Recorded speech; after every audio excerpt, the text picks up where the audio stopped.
Lights out. And now the movies, folks.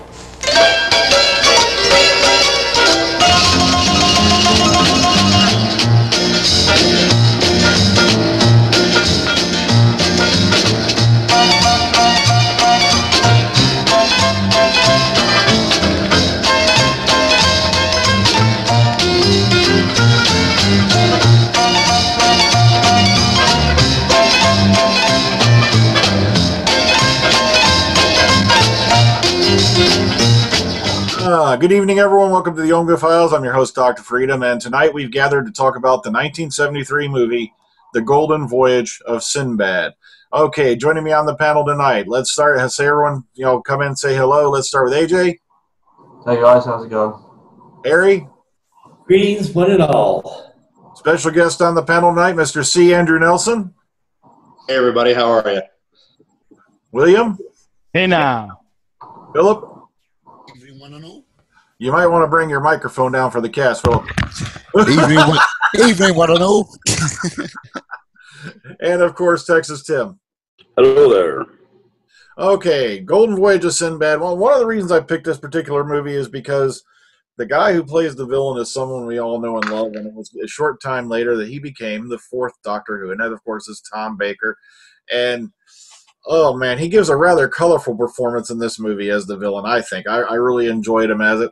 Okay, but let's go around. Let's get opening thoughts from everyone. Let's start with AJ. I like the movie. It was sweet and short and action-packed. It was a pretty decent one.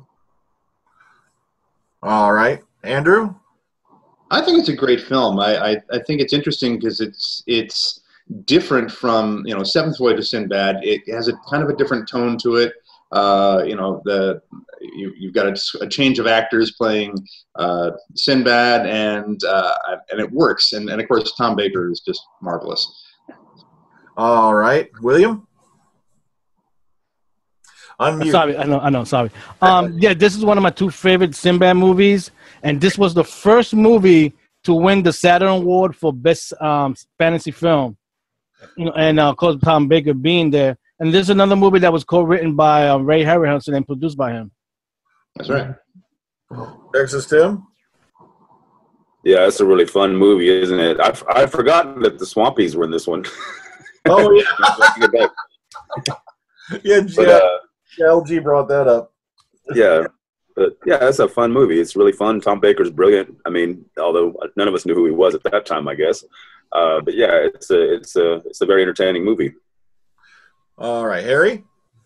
Love the movie. It's great to see Tom in a villain role for change. In fact, it was partially because this role in Golden Voyage that he got the title role of the Doctor.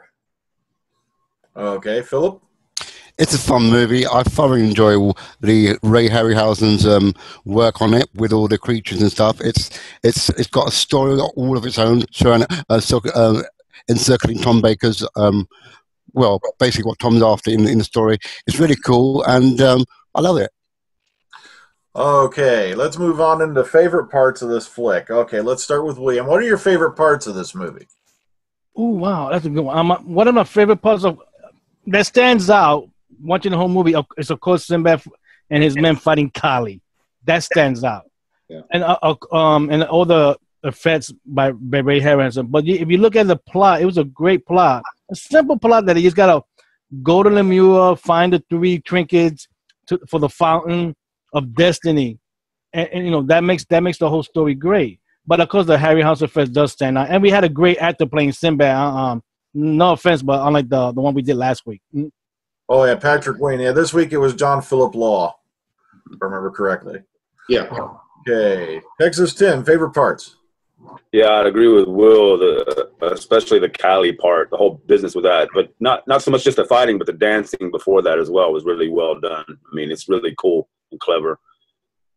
And, yeah, the Sinbad actor was much better this time around. Okay, Andrew?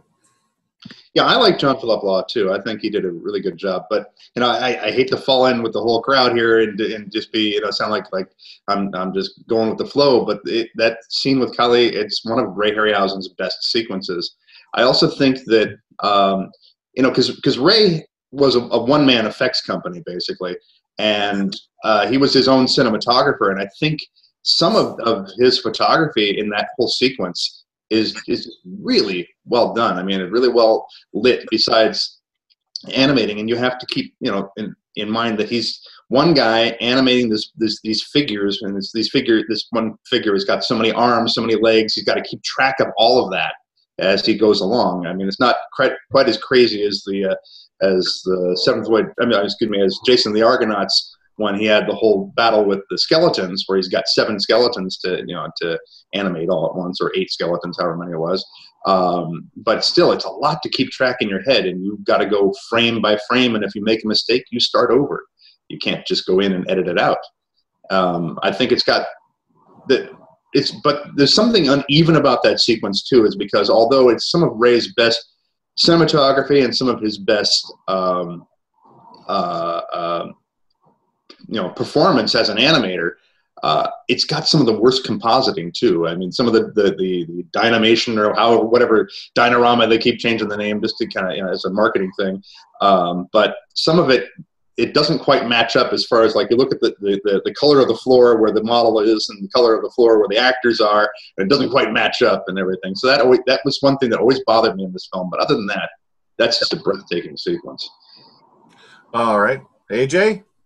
I'm going to agree. I liked Carly, the whole sequence, the dance, the fight, all that. I liked the homunculus. That was a really cool little creature. I didn't think it was really homunculus. I thought it was more of a gargoyle. But also the SKYPE, or the Centlops, would you call something like that? It's somewhere between a Cyclops and a Centaur. That was pretty cool, the whole sequence there with that. I dug his 80s metal hair. Yeah. You know what it reminded me of more than anything? The wig they made poor Lou Ferrigno wear for the Hulk. That's what it reminded me of. Yeah, that's true. That was my first thought when I saw it. I'm like, wait a minute, he's got the Hulk's hair. Oh, God. Okay, Philip. Yeah, I'm going to echo everybody else and say the Carly sequence was the best sequence I've seen in a Sinbad film. But I also felt sorry for the, as you say, the Centaur one, when Sinbad was stabbing it in the back and the way it was crying and howling. I felt sorry for it, but that was a good sequence too. Remember, the Centaur was the evil one. The Griffin was the good one. Yeah, but the way it was like howling, like oh, I thought, oh, that is just so real. It's just so human from it. Basically, I think that speaks to how good a performance that Ray Harryhausen gave through that creature, that model that he made. We have a saying in the animation business is that if you're not an actor, you're not an animator, because you've got to give a performance, whether you're animating a creature like that, or you're animating a human, or you're animating a sack of flour. You've got to give some kind of performance that moves the audience. And in that case, yeah, and it's like, it's a villainous character, but you feel bad for it, and you realize it's just a figure about this big. it's just rubber latex over metal armature, but he does a fantastic job with that. I felt sorry for the Griffin, man, because the Griffin's sitting there fighting for the center. All of a sudden, there's Tom Baker hacking away the thing's leg. Yeah. Poor thing. It's like, but yeah, Harryhausen, he just had a way of making these things come to life. Mm-hmm. All right, Harry. It's just hard to choose any one. The whole movie, I just loved it. I mean, I really can't pick out any one scene that just stands out, because the whole movie was so well done. Nah, the only part of this movie that had me kind of tripped up, and hang on, I think I'm going to go to clip on this one, because this part kind of freaks me out, is the choreography. I want to know who choreographed this sequence. Hang on, coming up. Or we have the dream sequence rolling here. I don't think the sound's on, but you'll get an idea what I'm talking about here in a second. But I love this dream sequence, the way it worked out, but who choreographed this? It's very reminiscent of Time Monster, with the master and the doctor's having a dream of the master. Here it comes. The part that freaks me out. It's the one-legged dance of desperation. Yeah, that's true. That little bit kind of freaks me out when I watch that.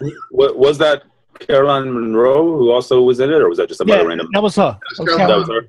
Yeah. Yeah, I don't think she was actually much of a dancer. Because if you look you look at the Goody Two Shoes video she did with Adam Ant, she's really just kind of skipping. She never really dances with him. So I don't think she was actually much of a dancer, and so they just kind of worked with what they had. Okay, can you just twirl? Can you just twirl? But, I know, it's kind of like she's hopping on one leg sideways. That kind of only flipped me out when I watched this movie. At least she doesn't have like a seagull's foot, you know. Not enough, not enough. Yeah. Was she? That was last week's. Was she earmarked for the unmade Tom Baker Doctor Who story? One time. She was rumored of being a Doctor Who story, which that started with the Tom Baker era. To even do Peter Davison Colin. She was supposed to show up in the story wise, and there was a lot of talk about it, but she never appeared in Doctor Who. Yeah. I mean, she appeared in Big Finish. We did a review on that. Yeah, because I kept thinking she was going to be part of Doctor Who and Meets the Scratchman. Tom Baker's the one that Tom Baker had an idea of writing about, but I never materialized. And there was also talk that when the show during the Dark Ages, when they were talking about doing an animated version of the series, that she was going to be involved as a companion when they were talking about doing the animated version of the show. Interesting. Okay. Now, oh gosh, do I even have to ask? Because this next question is going to be kind of tough. Favorite characters in this movie? Let's start with Andrew. Well, favorite human character? Well, it's got to be Tom Baker's character. I'm sorry. I mean, as much as I like Sinbad, he just did a great, powerful performance in this thing. Favorite animated character? I think the Centaur Cyclopsy thingy, whatever its actual official name was. Again, that there's that great performance at the end when it's dying that just amazes me every time I watch it. Okay, AJ? Yeah, I agree. Tom Baker, he was brilliant, especially when the scenes where he's slowly aging. Yeah, he covered it very well. That's what I think. Okay, Harry? Tom Baker, hands down. I mean, you guys know me. I love Tom as a Doctor. Seeing him pulling this off as a villain, I mean, it just shows how much talent the man has as an actor. Yeah. Okay, Philip? Yeah, I'm going to echo Mr. Nelson's reasonings here. Tom Baker and, of course, the Centaur. But also, did Martin Shaw appear in this as one of the sailors? That's a good question. Eh? Because I'm sure that one of them is Martin Shaw. I'll have to go back and look at the credits for that film, because I'm sure it's him as one of Sinbad's footmen. Yeah, he played Rakid. There we go. Thank you, Will. Yeah, I thought it was him. And the Oracle was played by Robert Shaw. Really? Wow. Yeah, it was supposed to have been Orson Welles. He would agree to do it. It only took one day to film it, but like the day he was supposed to show up, his representative decided to ask for double pay, and they said no, thank you. That sounds about right. Yeah. Okay, Texas Tim. So that was Robert Shaw that was in Jaws and all those other movies. The other movies. Yeah. Well, I didn't recognize he was on vacation in Spain when Orson Welles, wanted to get double pay, and since he was a good friend of Ray Harryhausen, he came in and do it. Right. I think he'd actually also been shooting a film over there at that time, and then somewhere over in Europe, and then was in Spain after he shot the film. Yeah, he was on like a little break on Spain when he went over there. Yeah. Wow, Robert, you recognize him being in this film? That's Yeah, I didn't recognize him either. The book sure tells me it. See the big book. But characters that stand out other than the great Tom Baker, I would say characters that I actually liked was the young drunk kid that got thrown on the boat by his dad. Pretty much, I thought Haroon, he was funny. Yeah, he's funny, and he redeemed himself later in the film by pushing Kali over the side. Yep. Breaking her into pieces. And the man who would be king that gets crowned at the end. I mean, I thought he was very well done character. Vizier. Yeah. Also, he was Haroon was played by Kurt Christian in the next movie. he was actually one of the villains, which was kind of a flip. You know, That's right. Isn't he the same one that was the sidekick of the main villainous witch? Yeah. Oh heck, I've already forgotten her name. That's what. Well, he played the son, right? Yeah. Yes, that's right. Okay, let's go around. Let's ask. Okay, was there any parts of the movie you felt dragged, or was there any bad parts of this movie? Let's start with Texas Tim. Was there anything you think they could have done better? Or? Not really. I mean, it's pretty well paced for a film of that time period, the early '70s, and I think you know, if you wanted to be really picky, you could probably cut about 10 minutes out of it or something. But it doesn't really drag at all, and it's very well done all the way through. I think it's a little shorter than the last one we did last week. That one had a couple of draggy bits in it, so I think this was better paced. All right, William. No, I don't think there's nothing wrong with it, considering the budget of the movie was under $1 million, and it made back like over $10 million. Mm-hmm. So you know, there's nothing wrong with that. You know, I don't think nothing dragged on in that film. All right, Philip. No, I think, as Tim said, it was good pacing. But the only little misgivings I had was the little bat creature that worked for Tom. Homunculus. Yeah, there are times when its realization was a bit ropey looking, because you can see how it's not actually on his arm, and it's too obviously, you know, inserted. But yeah, but overall, the scale was off on it a little bit sometimes as well, right? Yeah. It's supposed to be way up in the sky, and then you see it up close. And yeah, true. I agree with that. Yeah. Mm-hmm. Okay, Harry. There was not one scene in the entire movie that dragged. It just moved at a solid pace, no dragging. It just moved so well, and it's been so enjoyable to watch every time I get a chance to see it. All right, AJ. Two things I didn't like. The scene where the front part of the ship comes alive and starts attacking the men trying to get the map. Why would you fight a wooden statue with fire in the middle of the ocean on a boat that's highly flammable? Good point. That's part one. Part two, after it falls into the ocean holding the map, wouldn't the map be useless? Yeah, it would have been soggy and everything, wouldn't it? It would have been just. It would have been completely ruined. Well, it depends on what the material for that parchment was. It could have actually been. It could have been a leather map. It could have been, you know, something. There were maps made at that time that were made out of leather. It could have been animal hide. Yeah. Okay, Andrew. Well, I would have said that I had no complaints about the film until you reminded me about that stupid dance. But I actually, no, I agree with Harry. I think that the pacing was just fine all the way through. Good, solid performances. I don't really have any complaints other than my little niggling about the color matching on parts of the compositing. But even that, you know, it's something I get past pretty quickly. So.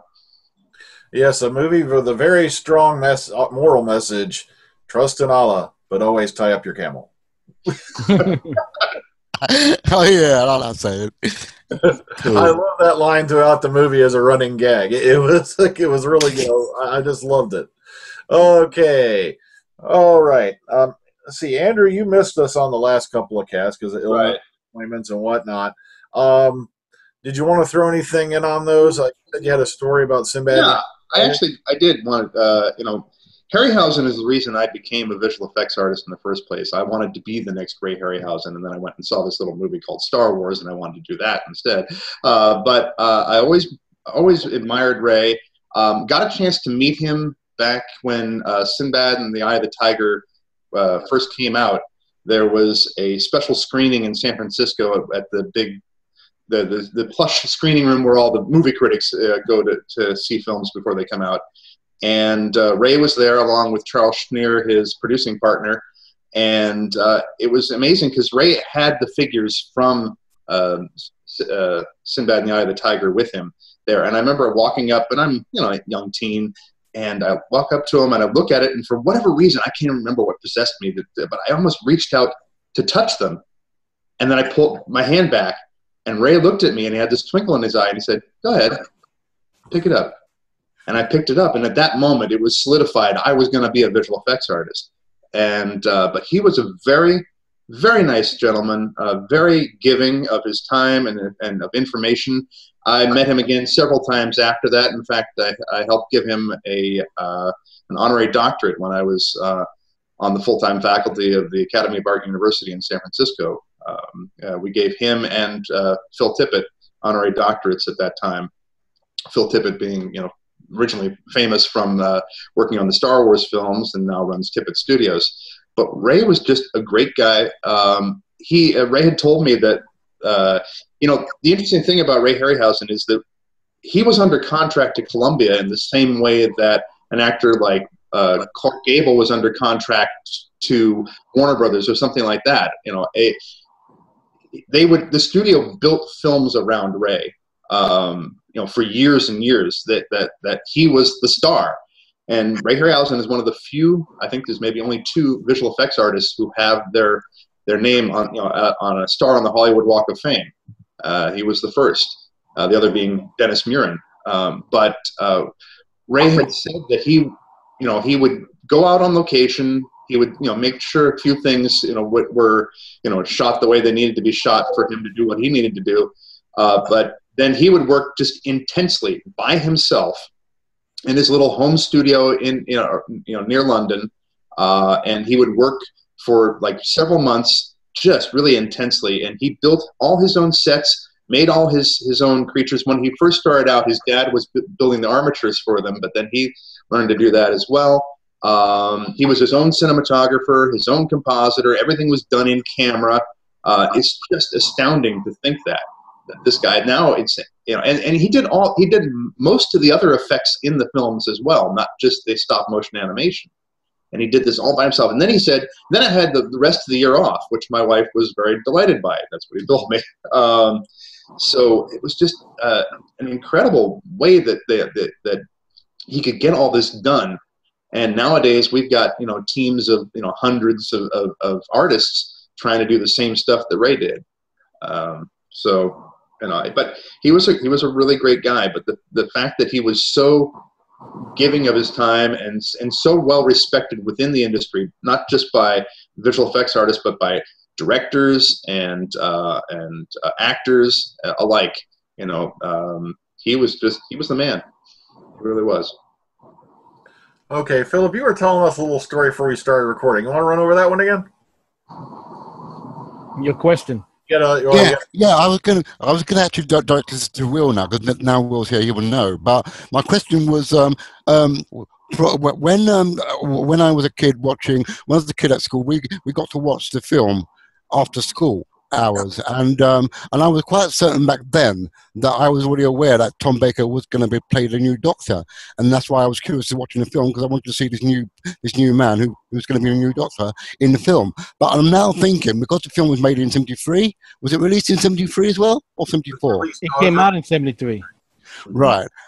So obviously I'm mistaking myself here, because we wouldn't have known that he was going to be the Doctor. So I'm a bit confused about where I'm thinking that I would already know that he was the Fourth Doctor, as he was going to play the Fourth Doctor as he was in the film. Well, did they show you all the film same time it was out in the theater, or was it later on? I don't know, because like I said, I was only about 1973. I was 9 years old, and this was after school in my middle school years. So I was only a kid.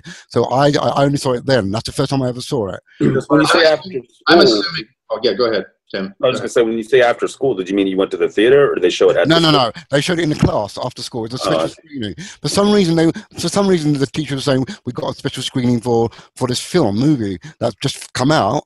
And I kept saying, I want to watch it because Doctor Who's in it. That's what I remember saying to myself. My guess is that because they had a print, of it there in your school, that it was probably after it had been released in theaters and was then made available for other distribution channels. That was something that was done at times. I know that was done here stateside too, where you've got films that have already been released in theaters, now out of theaters or on their way out of theaters. They would then make deals so that they could show a print of it, maybe a 16mm print of it in schools. That happened to me when I was in school too. So, which will probably make me think that I did see it somewhere around 1974. Then before Tom Baker, as Tom Baker was announced, and that's when we saw it. Then that's when I saw it, because that's why my brain telling me Doctor Who's in it. Because I knew, he's been announced, but we haven't seen him in action yet. So I was quite curious to see this guy who this new Doctor's going to be. So that would make sense then for me then. Yeah, that's what it sounds like to me. Yeah, you saw a little bit later on after he got announced for the role, because poor Tom, I think around the time this movie was, just after out in theaters, he was out working on a street crew. That's what I've wondered about, is why was he doing that? Because you would think this movie was relatively successful, and he'd played Rasputin a couple of years before, right? And Nicholas and Alexandra. So I would have thought that he would have at least been on some agent's lists, so he would have had some acting work. I mean, I'm really wondering why he ended up on a construction site when the BBC called him. That's a good question. I'm going to have to go back and listen to his, his story again, because he mentioned something about it after he did all these movies. He just couldn't find work anywhere for some reason. He actually ended up, working out on a street crew, digging ditches and whatnot, because nobody would call him up or hire him after that point. So, well, I have a suggestion on that, because it's as an actor, I know that you can have success, you can have really good success, you could win an Oscar even, and may not actually work again after that for a while, because either they don't know what to do with you, or they don't think they can afford you, or it just doesn't work out as far as timing is concerned. When films are going to be shooting that, or you just get beat out for a role by someone else. It happens quite often. So it's not inconceivable that he, had success with Golden Voyage of Sinbad and then no work. So maybe he got typecast as a because the part he plays in Sinbad and Rasputin aren't that far apart. So maybe he just got typecast as a baddie with a big grin and big eyes. I mean, they just couldn't see him doing anything else. It's amazing that Let's picked him for Doctor Who for that. Or they pigeonholed him as being a villain, and there wasn't anything they could really use him in at the time. Right.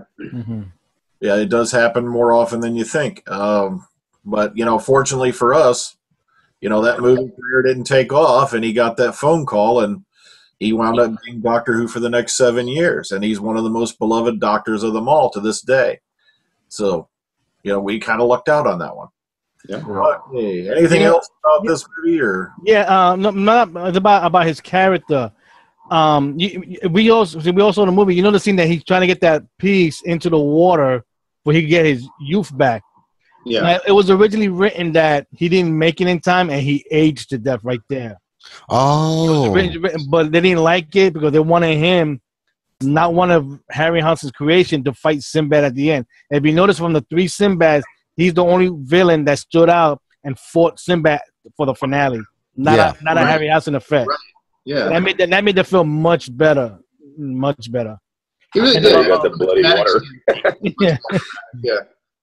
Yeah, that's one thing I did enjoy about this one. Yeah, was the fact that it was ended up Sinbad versus the main villain rather than Sinbad versus the creature. Yeah.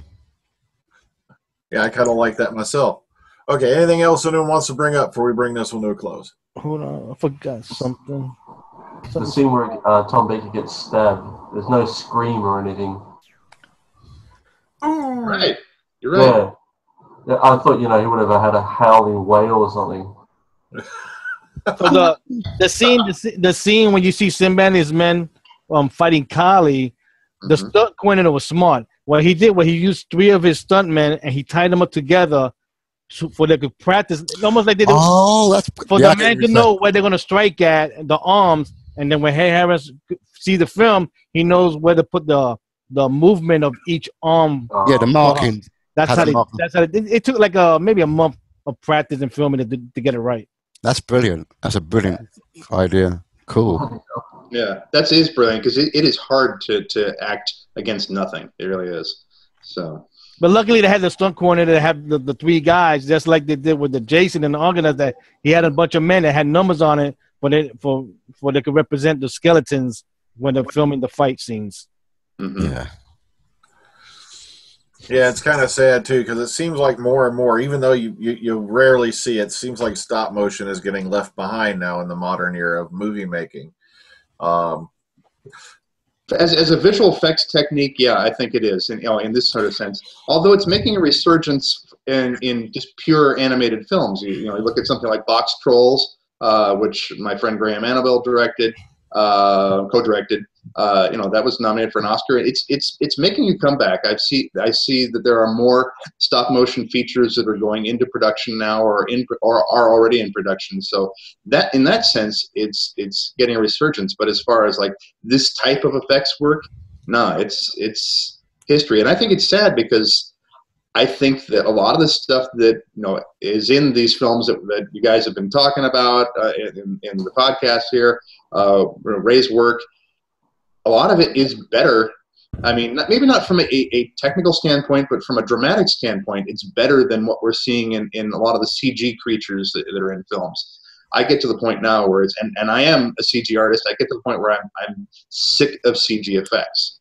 I like to see things that are done, through a lens, whether it's frame by frame or if it's, continuous. I like to see more old school techniques being used, because it's more convincing in many ways.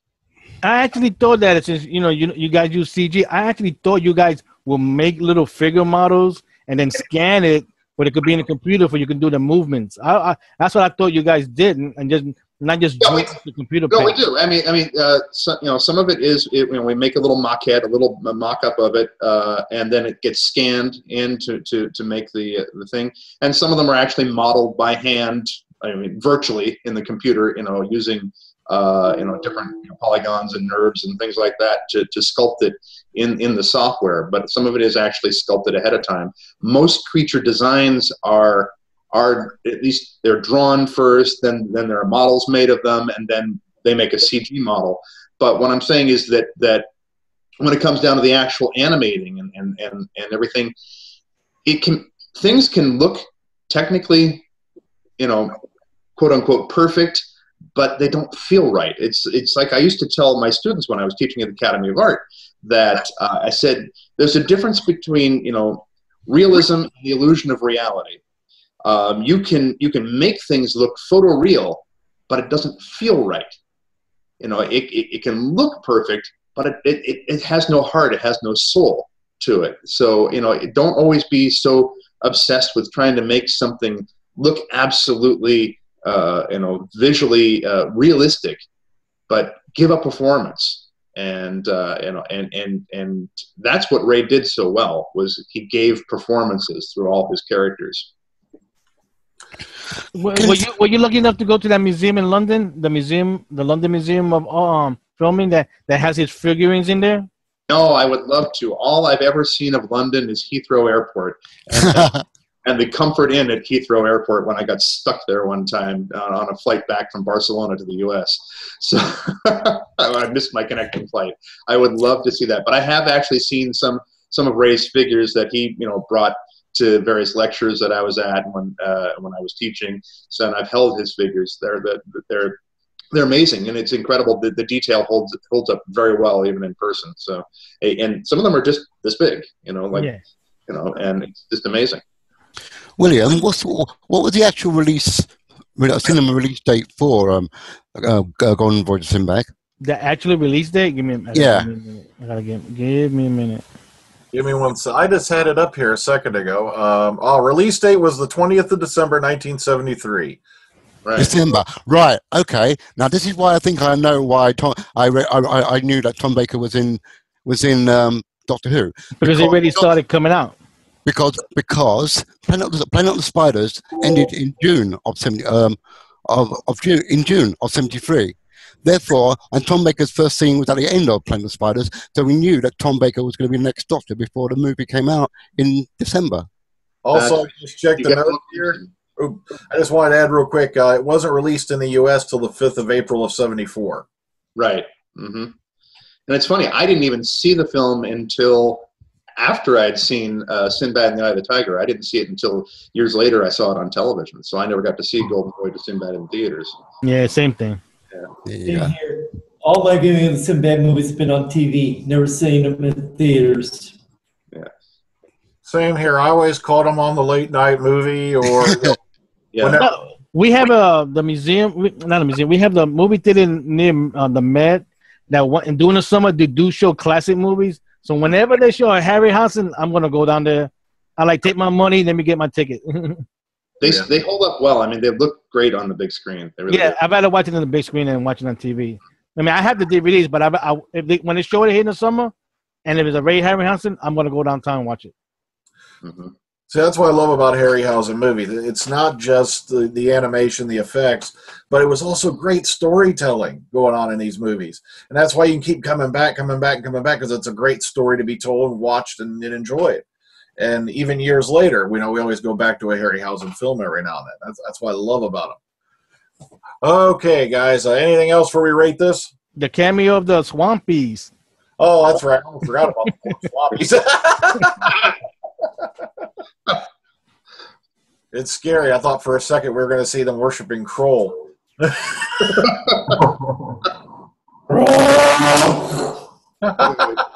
Kroll, boom, boom, boom, boom. Oh. Okay, let's go around. Let's get ratings for this one. Let's start with AJ. Out of 10, how do you rate Golden Voyage of Sinbad? 9 out of 10. All righty. Andrew?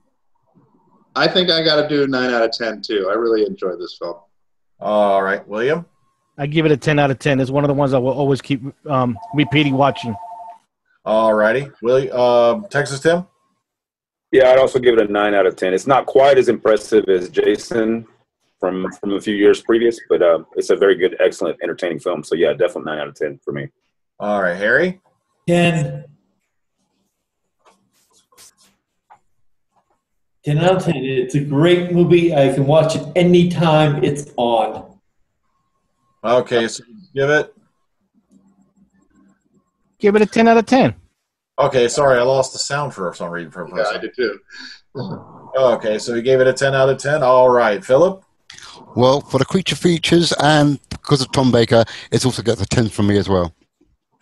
All right, I give it a 9 out of 10. I can still enjoy this movie anytime, but I was far more impressed by Eye of the Tiger and a couple of the others.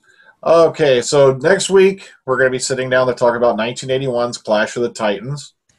And that one's definitely a spectacular film. Sir Laurence Olivier, Harry Hamlin, Burgess Meredith, a whole line of stars in this one. And that's why Dame Judy. Huh? Dame Judy.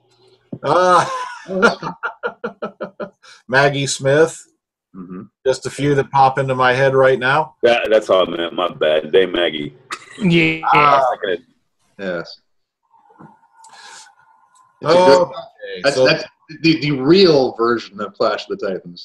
Yes, I love the 1981 over that piece of crap they came out with a few years ago. I'm sorry. Yeah, I tried going to see that thing, and I was like, "Oh my God, you've got to be kidding me! This doesn't even compare in any way." Yeah. I guess it sold tickets because they gave us even crappier sequel. But okay, guys. Well, let's go ahead and get farewells from everybody. Let's start with Harry. Thank you for inviting me. Hope everyone tunes in for next week's show. It's going to be a good one. All right, Philip. See you later. Look forward to a big clash. All right, Texas Tim. As always, thanks for having me. Having a nice, great discussion about some great films, sir. All right, William. Thank you for having me here. And please remember for next week, and don't forget to buy the book of Harryhausen's career. All right, AJ. Thanks again, guys, and I'll catch you again soon. All right, see Andrew Nelson. I think he froze up on us. Poor Philip. Andrew, are you there? Hold on a minute. Hey, Dr. Freedom. How did Lady G like the film? I don't know. How do you like the film? I loved it. Especially the dancing statue. Callie. Yeah, Kylie.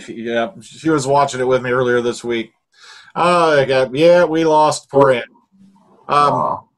Well, if he pops back in, like I said, I want to really thank him for sitting down and going over these movies with us because he works in the effects industry. He has a fresh perspective on that type of stuff, and I really like to thank him for his time for sitting here and enjoying this movie with us.